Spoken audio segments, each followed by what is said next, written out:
Are you new to affiliate marketing? Let's build your income stream from zero to profit, step by step. Alright, first off, what even is affiliate marketing? It's simple. You promote someone else's product.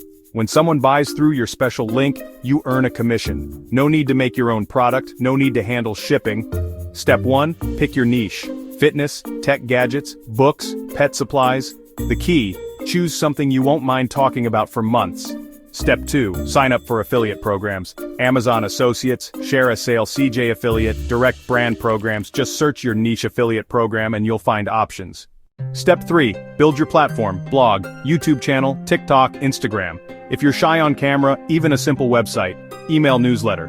The trick is to focus on providing value, not just spamming links. Step 4, create helpful content, product reviews, best of lists, tutorials, comparisons, answer questions real people have, best wireless earbuds under $50, how to train your puppy with this one tool, people click links when you solve their problems. Step 5, always disclose.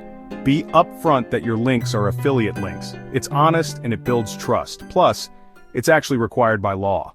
Now let's talk about traffic, the lifeblood of affiliate marketing. Learn a bit about SEO if you're blogging. Use trending sounds and hashtags if you're on social. Consistency is key. Don't expect riches overnight, but every piece of content you make is like planting a seed. Last, track your results. Most affiliate programs have dashboards showing your clicks and sales. Double down on what works and don't be afraid to experiment. Remember, you're building real skills here: marketing, communication, web design. So, are you ready to start your affiliate marketing journey? Drop your questions in the comments and let's grow that income stream together. Hit subscribe for more step-by-step guides.